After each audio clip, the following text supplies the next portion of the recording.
నమస్కారం, రేషియా టీవీ వార్తలకు స్వాగతం. నా పేరు కృష్ణకుమార్. వార్తల్లో ముందుగా హెడ్లైన్స్.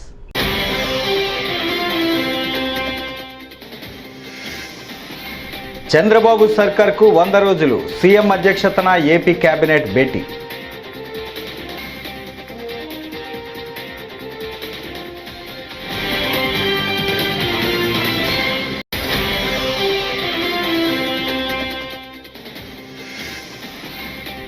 వరదలు వస్తాయని తెలిసినా ప్రజలను చంద్రబాబు సర్కార్ అప్రమత్తం చేయలేదు.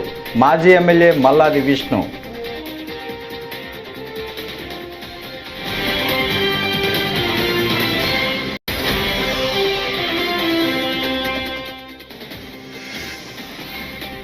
మంగళగిరిలోని సీకే కన్వెన్షన్లో ఎన్డీఏ కూటమి ఎమ్మెల్యేలు, ఎంపీల, ఎమ్మెల్సీల సమావేశం.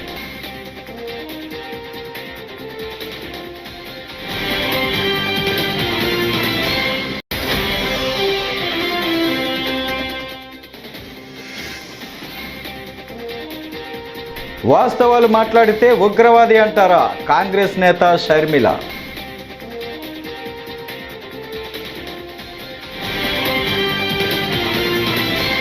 ఇక డీటెయిల్స్ చూస్తే, సీఎం చంద్రబాబు అధ్యక్షతన రాష్ట్ర సచివాలయంలో జరిగిన ఏపీ కేబినెట్ భేటీ ముగిసింది. కేబినెట్ భేటీలో తీసుకున్న నిర్ణయాలు, చర్చించిన అంశాలు, ఆమోదం తెలిపిన అంశాలను మంత్రి కొలుసు పార్థసారథి మీడియా సమావేశం ద్వారా వెల్లడించారు. వాలంటీర్, సచివాలయ వ్యవస్థలను ప్రభుత్వ శాఖలతో సమీకృతం చేస్తూ ఒక సమగ్ర నివేదిక ఇవ్వాలని మంత్రిమండలి సమావేశంలో ముఖ్యమంత్రి ఆదేశించారని అన్నారు. వారే ముఖ్య కారకులను చెప్పుకున్న ప్రభుత్వం 15 ఆగస్టు 2023 తర్వాత వారి సర్వీసెస్ని పొడిగించుకోకుండా ఎందుకు మోసం చేసిందో కూడా అర్థం కాని పరిస్థితి. వారు సర్వీస్లో ఉన్నారో లేదో కూడా అర్థం కాని పరిస్థితి. ఎందుకు ఆ ప్రభుత్వం వాలంటీర్లు మోసం చేసిందో కూడా వారే చెప్పాల్సిన అవసరం ఉంది. ఏదేమైనా కూడా సమగ్రమైన రిపోర్ట్తో రమ్మని చెప్పేసి ముఖ్యమంత్రి గారు మంత్రిమండలి ఆదేశించడం జరిగింది. సంబంధిత శాఖని తప్పకుండా తర్వాత నెక్స్ట్ వారి గురించి తగు నిర్ణయం తీసుకుంటుందని చెప్పేసి కూడా మనం చేస్తాను. నేను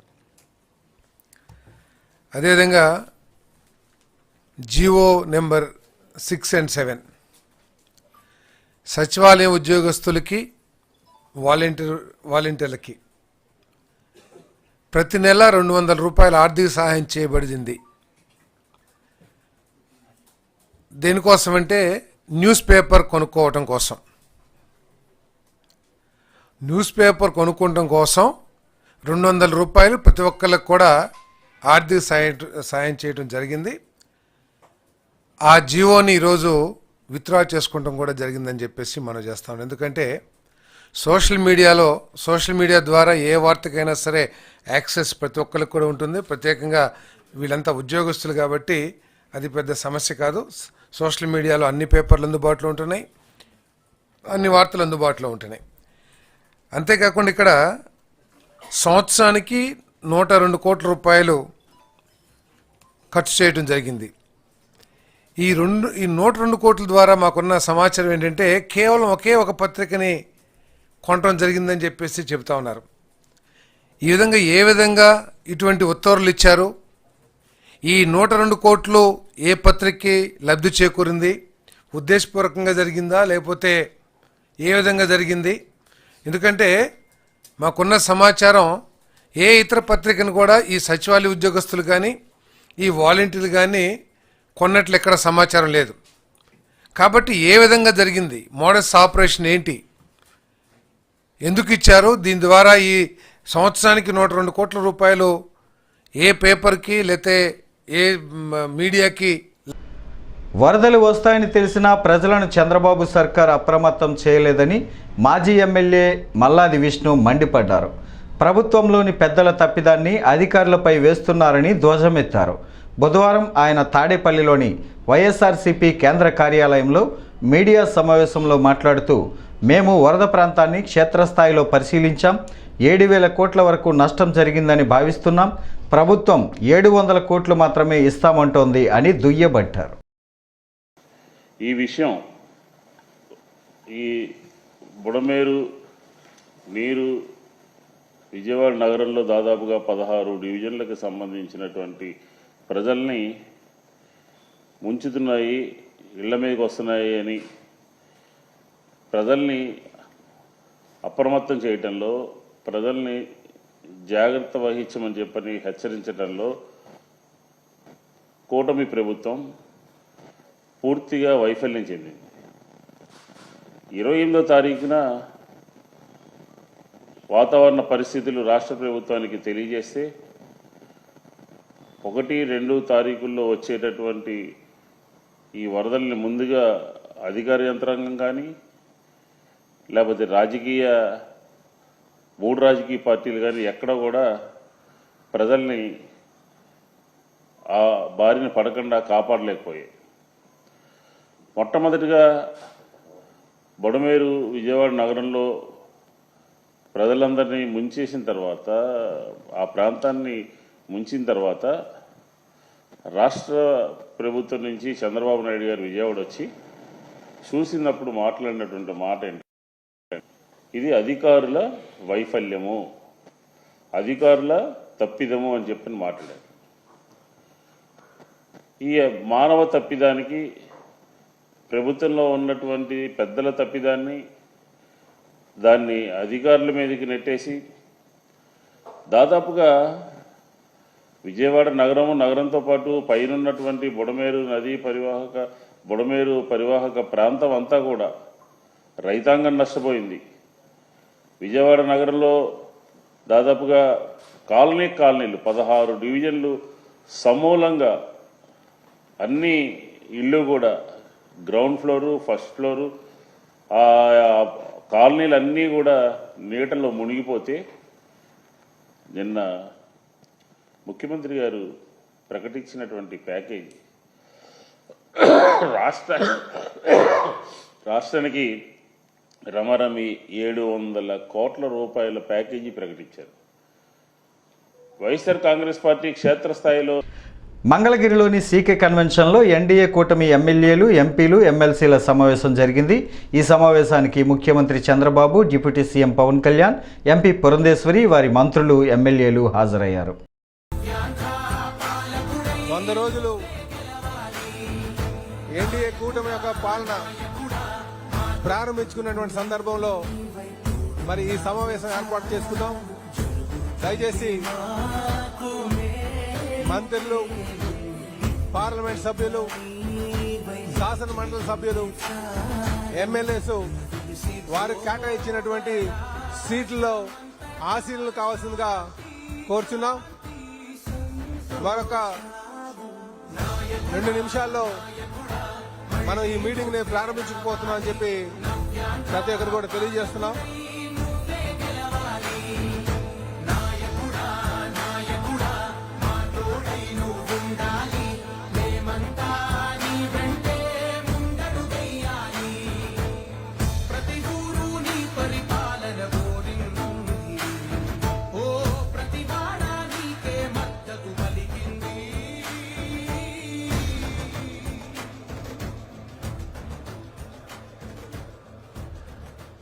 తెలుగుదేశం పార్టీ జాతీయ అధ్యక్షులు, రాష్ట్ర ముఖ్యమంత్రి గారైనటువంటి శ్రీ నారా చంద్రబాబు నాయుడు గారికి స్వాగతం చెప్తూ, అలాగే జనసేన అధ్యక్షులు, ఉప ముఖ్యమంత్రి గారైనటువంటి పవన్ కళ్యాణ్ గారికి స్వాగతం పలుకుతూ, అలాగే బీజేపీ రాష్ట్ర అధ్యక్షులు, పార్లమెంట్ సభ్యురాలైనటువంటి శ్రీమతి పురంధరేశ్వరి గారికి, అలాగే తెలుగుదేశం పార్టీ జాతీయ అధ్యక్షులు, ముఖ్యమంత్రి గారైనటువంటి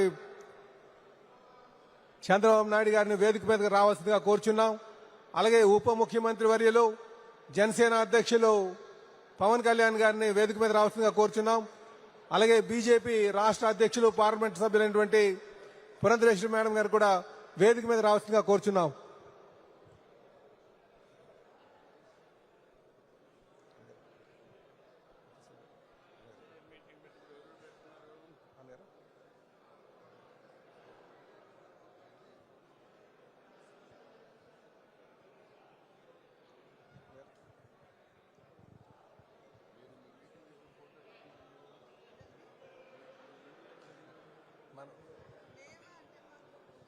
మనకేమన్నా పుట్టు దండ వేయడానికి అంటే ఎన్టీ రామారావు గారు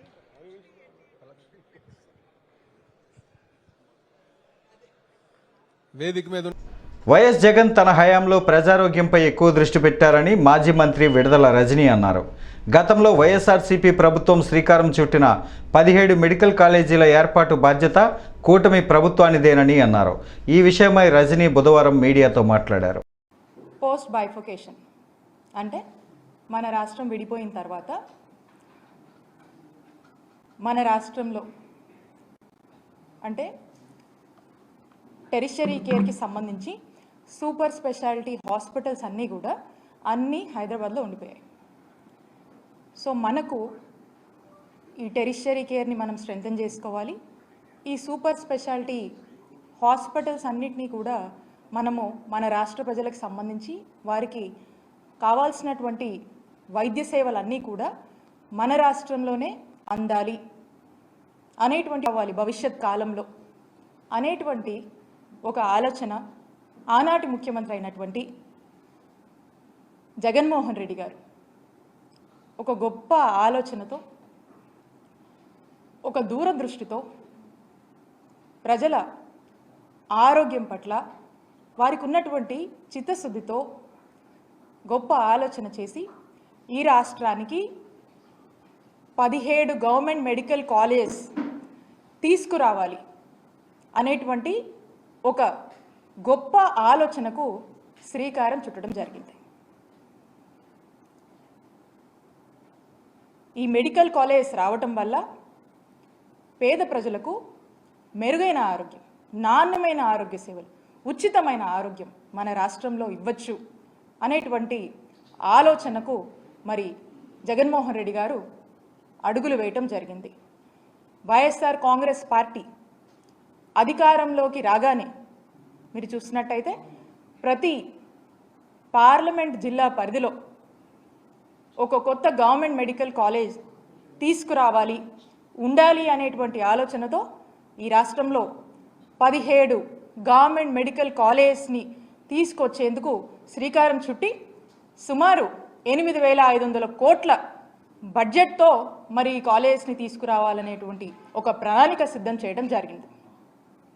ఒక్కసారి ఆలోచన చేయండి, ఒక మెడికల్ కాలేజ్ ఈ రాష్ట్రంలో రావాలన్నా, ఒక మెడికల్ కాలేజ్ తేవాలన్నా ఓవర్ నైట్లో అయిపోదు. It's not that easy. ఒక మెడికల్ కాలేజ్ మనం తీసుకురావాలంటే దానికి సరిపడేటువంటి ఫస్ట్ మనకు ఒక ల్యాండ్ ఉండాలి, సరిపడేటువంటి 330 బెడెడ్ హాస్పిటల్ ఫుల్ ఫంక్షనాలిటీతో విత్ అప్రోప్రియేట్ కావాల్సినంత మెడికల్ ప్రొఫెషనల్స్ అండ్ అన్ని హంగులతో కూడా మనకు టోటల్ ఫంక్షనింగ్లో ఉండాలి. అంటే ఒక మెడికల్ కాలేజ్ తేవాలంటే ఈ హాస్పిటల్ ఈ విధంగా ఫంక్షనింగ్లో ఉండాలి.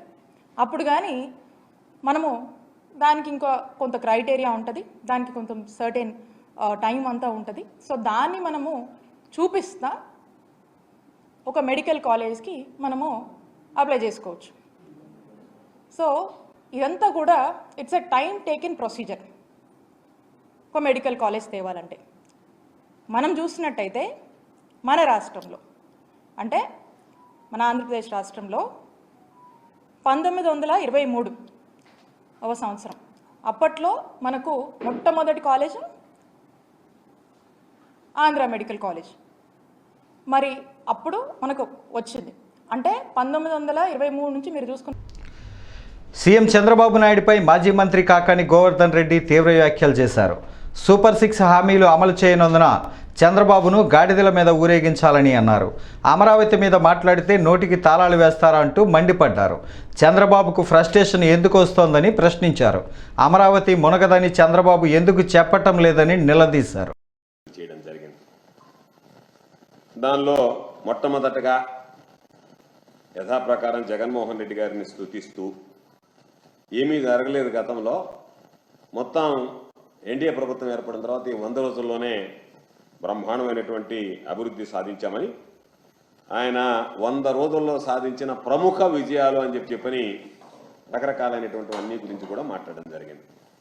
అంటే వీటికి వెళ్ళే ముందు మేము అడిగేది చంద్రబాబు నాయుడు గారిని, నాకు ఎవరికి లేనటువంటి రాజకీయ జీవితం ఉంది, సుదీర్ఘమైనటువంటి పరిపాలన అనుభవం ఉంది అని చెప్పేటువంటి ఈ పెద్ద మనిషి తన జీవితంలో లేదా ఈ 100 రోజుల్లో ఒక్క బ్రాండింగ్, ఒక్క స్కీమ్, ఇదిగో ఇది చంద్రబాబు నాయుడు మార్కుకి సంబంధించినటువంటి బ్రాండింగ్ ఉండేటువంటి పరిపాలనలో తీసుకున్నటువంటి నిర్ణయము, సంస్కరణ అని కానీ, లేదా ఒక స్కీమ్ కొత్తగా చంద్రబాబు నాయుడు ఇదిగో ఈ కొత్త స్కీమ్ నేను ప్రవేశపెట్టి ఈ 100 రోజుల లోపల ప్రజలకు అందించానని చెప్పుకోలేనటువంటి సిగ్గుమాలినటువంటి పరిస్థితుల్లో ఉన్నటువంటి చంద్రబాబు ఈరోజు నిస్సిగ్గుగా ఏమాత్రం పట్టించుకోకుండా నవ్విపోదురుగాక నాకేటి సిగ్గు అన్నట్టుగా 100 రోజులకి ఏదో ఒకటి వదలాలి కాబట్టి వదిలేద్దామని చెప్పి పూర్తిగా అర్ధ సత్యాలు కూడా కాదు, పూర్తి అసత్యాలతో ఈరోజు ఈ 100 రోజులకు సంబంధించినటువంటి ఎన్డీఏ పాలన మీద ఆయన ఒకటి ఇవ్వడం జరిగింది. ఈ 100 రోజుల్లో ఏం చేశాడు చంద్రబాబు నాయుడు? శాడిస్ట్ పాలన అని చెప్పాలి, కక్ష సాధింపుకు పాల్పడ్డాడు అనేటువంటి మాట చెప్పాలి. ఎన్నికల రోజు నుంచి ప్రారంభమైనటువంటి ఇసుక దోపిడీ, ఏదైతే నేను ఉచిత ఇసుక ఇస్తాను అని చెప్పి పదే పదే చెప్పాడో ఈరోజు పూర్తిగా ప్రియమైపోయింది. సామాన్యుడికి ఇసుక అందుబాటులో లేకుండా పోయింది. 100 రోజుల చరిత్రలో ఇది ఒక ఘనమైనటువంటిది. ఎక్కడైతే జగన్మోహన్ రెడ్డి గారి హయాంలో ఇసుక డంప్స్ ఉన్నాయో అవి కౌంటింగ్ అయిన వెంటనే లక్షల టన్నుల ఇసుక మాయమైపోయింది ఆంధ్ర రాష్ట్రంలో. అది నీకు అంతగా నువ్వు చెప్పుకోవాలనుకుంటే దాన్ని చెప్పుకొని ఉండొచ్చు. ఇంకొకటి, వైఎస్ఆర్ కాంగ్రెస్ పార్టీకి, మా పార్టీకి సంబంధించినటువంటి నాయకుల మీద, కార్యకర్తల మీద హత్యలు, విధ్వంసం, దారుణమైనటువంటి సంఘటనలు చోటు చేసుకున్నాయి. ఈరోజు విజయవాడ పిఠాపురానికి సంబంధించినటువంటి విపత్తుకు సంబంధించి వస్తే చంద్రబాబు నాయుడు అనుభవం ఎంత దారుణంగా ఫెయిల్ అయ్యాడు, ఎంత ఘోరంగా చంద్రబాబు నాయుడు పరిస్థితి తయారైంది అనేటువంటిది ప్రత్యేకంగా చెప్పాల్సినటువంటి పని లేదు. ఫ్లడ్ మేనేజ్మెంట్లో చంద్రబాబు నాయుడు పూర్తి స్థాయిలో వైఫల్యం చెందాడని చెప్పడానికి ప్రజలే ప్రత్యక్షమైనటువంటి ఉదాహరణ. వాళ్ళు మాట్లాడుతున్నటువంటి వాయిసే ఈరోజు స్పష్టంగా చంద్రబాబు ఈ ప్రభుత్వంలో మేము అన్ని విధాలా ఇబ్బందులు పడ్డామని చెప్పి పదే పదే మాట్లాడేటువంటి పరిస్థితి. 3,50,000 మంది విజయవాడకు సంబంధించి వరద తాకిడికి ఇబ్బంది పడితే సహాయ కార్యక్రమాలు ఎంత దారుణంగా చంద్రబాబు నాయుడు చేపట్టాడనేటువంటిది మనం చూసాం. ఎక్కడో దగ్గర రోజుకు ఒక కాన్వాయ్లో వెళ్ళడం, గంటల కొద్ది సమీక్షలు, సమావేశాలతో కాలయాపన చేయడం, ఏదో చేస్తున్నాననేటువంటి భ్రమ ఇతర ప్రాంతాలకు కల్పించడం తప్ప వాస్తవానికి ఎక్కడైతే వరద ప్రభావిత ప్రాంతాలు ఉన్నాయో అక్కడ ఎవరైతే ప్రజలు ఇబ్బందులు పడ్డారో వాళ్ళ గురించి పట్టించుకున్నటువంటి దాఖలాలు లేవు. జనం పాపం అన్నం లేక, నీళ్లు లేక, వాళ్ళని పాపం ఎక్కడైనా సురక్షితమైనటువంటి ప్రాంతాలకు తరలించేందుకు బోట్ సౌకర్యం కూడా లేక ఎన్ని రకాలైనటువంటి ఇబ్బందులు పడ్డాడో, నరక యాతన అనుభవించారు చంద్రబాబు పుణ్యమా అని చెప్పి పాపం అక్కడ ఉన్నటువంటి. డాక్టర్ బిఆర్ అంబేద్కర్ యొక్క పాట వేసినందుకు దళిత యువకులపై దాడి చేశారని పెడన మండలం చెన్నూరు పాత హరిజనవాడకు చెందిన మహిళలు తీవ్ర ఆవేదనను వ్యక్తం చేశారు. బుధవారం వారు మీడియాతో మాట్లాడుతూ పాత హరిజనవాడకు చెందిన యువకులు గణేష్ నిమజ్జనం సందర్భంగా అంబేద్కర్ పాట వేస్తే కొత్తపేటకు చెందిన కుర్రోళ్లు దాడి చేశారని తెలిపారు. రాత్రంతా ఇక్కడే ఉండి నిరసన తెలిపినా అధికారులు పట్టించుకోలేదని, మాకు న్యాయం చేయాలని వారు కోరారు. మాది పెడనమండలం చెన్నూరు గ్రామం అండి. మేము పాతర్జునవాడ గణేష్ నగర్ గుంటుంటే పిల్లలు సంబరాలు చేసుకుంటూ ఊరేగింపుతో వెళ్తున్నారండి. వెళ్తుంటే కొత్తపేటలో కుర్రోళ్ళు మా వాళ్ళ మీద దాడి చేసి డీజే బాక్స్ సౌండ్ సిస్టమ్ పగలబెట్టేశారండి. అసలు ఎప్పుడు చూసినా సరే ఇది 3వసారి అక్కడికి వెళ్తామే వీళ్ళ మీద దాడి జరుగుతుంది. సరే ఎప్పటికప్పటికే పెద్దవాళ్ళు వచ్చి సరి చేస్తున్నారు. అయిపోయింది. రాత్రి అయితే ఎన్ని గంటలకు కూర్చున్నా ఒక్క అధికారి కూడా వచ్చి ఇది తప్పు అని ఒప్పుకోలేదండి. తెల్లవారులు ఆడవాళ్ళు మొత్తం మాలిపల్లి మొత్తం 200 మంది పిల్లలు తల్లులు మొత్తం దోమల్లో అసలు అక్కడే కూర్చున్నారు. దోమలు కుట్టించుకుంటా ఎట్లా అక్కడే కూర్చున్నారు. తెల్లారే వరకు కూడా 6 గంటల వరకు కూడా అక్కడే కూర్చున్నారండి. అప్పుడు కూడా ఒక పెద్ద మనిషి కూడా, ఒక అధికారి కూడా వచ్చి ఏం జరిగిందని అడగలేదు. ఇంటికి వచ్చిన సార్ మేము కేసు ఫైల్ చేసిన తర్వాత ఇప్పుడు వచ్చి రాజీకి రండి ఏం జరిగిందని తెల్లారు వచ్చారండి. ఆ వస్తే రాత్రి ఏమయ్యారండి అధికారులు, ఓట్లకు వచ్చారు అధికారులు ఏమయ్యారండి. చిన్న పిల్లలు కానీ కూడా మొత్తం అందరూ మాలిపల్లి మొత్తం కూడు నీళ్ళు లేకుండా ఇక్కడే పడి ఉన్నారు. రాత్రి 11 గంటల నుంచి ఇక్కడే పడి ఉన్నారు. అక్కడి నుంచి వచ్చి ఇక్కడ కూర్చుని ఉన్నామండి. మా పరిస్థితి ఏంటి? మాకు ఎప్పటికప్పుడు ఇట్లా దాడి చేద్దాం చెప్పండి, మాకు న్యాయం చేయాలండి. మేము ఏం చేయలేదండి. మా వాళ్ళు అంబేద్కర్ పాట వేసుకున్నారు. ఆ పాట దేనికి వేయాలంటే మా అంబేద్కర్ పాట వేసుకున్నది మాత్రం మా మీద దాడి చేస్తారండి. ఇది తప్పండి. కేవలం అంబేద్కర్ పాట అయితేనే మా మీద దాడులకు వస్తున్నారండి. అంబేద్కర్ పాట మేము వేసుకోకూడదా? మాకు ఆ అధికారం లేదు. వాళ్ళు పాటలు వేసుకుంటుందండి. మీరు మంచి వాళ్ళకి రండి, మిమ్మల్ని కొడతామంటున్నారంటండి. మేము ఇప్పుడు దేనికైనా అటే వెళ్ళాలి. మా పిల్లల పరిస్థితి ఏంటి, మా పరిస్థితి ఏంటి, మా పరిస్థితి అది ఏంటో చెప్పండి. న్యాయం చేయాలి. మాకు అందరం వచ్చారు, మాకేం న్యాయం చేయట్లేదు అసలు. చెప్పండి, మాకు న్యాయం జరగాలి. ఏ అధికారి కూడా మాకు చేయలేదండి. కులం పేరు పెట్టి తిట్టారు మమ్మల్ని. రోడ్ల మీద దేనికి వేయాలి మీ పాటలు అంటే? అంబేద్కర్ పాటలు వేసుకోకూడదండి. అంటే మేము ఓట్లు వేస్తాకైతే వాళ్ళకి కావాలి కానీ మేము పాటలు వేసుకోకూడదా? చెప్పండి. సౌండ్ సిస్టమ్ అంతా పాల్గొట్టేశారు. కుర్రాళ్ళ మీద దాడి చేశారు. 10th క్లాస్ వరకు కూడా మా స్కూల్కి వెళ్ళాలి. తెల్లారి ఆడపిల్లలు మా పరిస్థితి ఏంటి? కాంగ్రెస్ పార్టీ అగ్రనేత రాహుల్ గాంధీ పెద్ద టెర్రరిస్ట్ అంటూ బీజేపీ, శివసేన, షిండే పార్టీలకు చెందిన నేతలు చేసిన వ్యాఖ్యలపై ఏపీసీసీ అధ్యక్షురాలు షర్మిల మండిపడ్డారు. వీరి వ్యాఖ్యలకు నిరసనగా విజయవాడలో కాంగ్రెస్ పార్టీ ధర్నా నిర్వహించింది. ఈ కార్యక్రమంలో షర్మిల, మస్తాన్ వలీ, జేడీ శీలం, కొలనకొండ శివాజీ తదితరులు పాల్గొన్నారు. మోడీ కేడీ, మోడీ కిలాడి అంటూ ఈ సందర్భంగా వీరు నినాదాలు చేశారు. అరెస్ట్ చేయాలి, అరెస్ట్ చేయాలి, అరెస్ట్ చేయాలి, వదలాలి, వదలాలి. జై జై కాంగ్రెస్, జై జై కాంగ్రెస్. వదలాలి, వదలాలి, నశించాలి, నశించాలి, నశించాలి. Down down down down down down down down down down. Congress party నాయకుడిని పట్టుకొని బీజేపీ పార్టీ వాళ్ళు చేస్తున్న వ్యాఖ్యలైతేనేమి, టెర్రరిస్ట్ అని కానీ, రాహుల్ గాంధీ గారిని చంపేయాలి అని కానీ ఇలాంటి వ్యాఖ్యలు చేస్తున్నా కూడా బీజేపీ పార్టీకి చెందిన నాయకులు, మోడీ గారైనా అమిత్ షా గారైనా పెదవి విప్పడం లేదు. అంటే ఏమనుకోవాలి? వారి ప్రోత్సాహంతోనే ఇదంతా జరుగుతుంది అని మేము అనుకుంటున్నాం. బీజేపీ పార్టీ నాయకులు సమాధానం చెప్పాలి. అంతేకాదు, ఇలాంటి ద్వేషపూరిత మాటలు మాట్లాడుతున్న వారిపై కఠిన చర్యలు తప్పనిసరి. కాబట్టి కోర్టు కూడా ఇది సుమోటో కింద తీసుకొని వారి మీద కఠిన చర్యలు తీసుకోవాలని కాంగ్రెస్ పార్టీ డిమాండ్ చేస్తుంది. అసలు ఏది తీవ్రవాదం అని అడుగుతున్నాం, ఎవరు తీవ్రవాదులు అని అడుగుతున్నాం. మన దేశంలో 90% జనాభా బీసీలు, ఎస్సీలు, ఎస్టీలు, అట్టడుగున ఉన్న ఈ వర్గాలైతే అభివృద్ధిలో వారికి వాటా లేదు అనడం తీవ్రవాదమా? అందరికీ సమాన హక్కులు, సమాన అవకాశాలు కలగాలి అన్ని వర్గాల వారికి అని అడగడం తీవ్రవాదమా? కాస్ట్ సెన్సస్ జరగాలి అని అడగడం తీవ్రవాదమా? కేవలం 10% మంది చేతుల్లో దేశానికి సంబంధించిన టాప్ 200 కంపెనీలు, వ్యాపారాలు ఉన్నాయని దేశ ప్రజలలో అవగాహన పెంచడం తీవ్రవాదమా? ఏది తీవ్రవాదమో బీజేపీ పార్టీ సమాధానం చెప్పాలి. నిజానికి స్వాతంత్రం తెచ్చిన పార్టీ కాంగ్రెస్ పార్టీ కాదా? ఎన్నో త్యాగాలు చేసిన పార్టీ కాంగ్రెస్ పార్టీ కాదా? ఈ రోజే కాదు, ఏ నాటి నుంచో అన్ని కులాలను, అన్ని మతాలను సమానంగా చూస్తున్న పార్టీ కాంగ్రెస్ పార్టీ. అధికారంలో ఉన్నప్పుడు వారి అభివృద్ధి కోసం కృషి చేసిన పార్టీ కాంగ్రెస్ పార్టీ.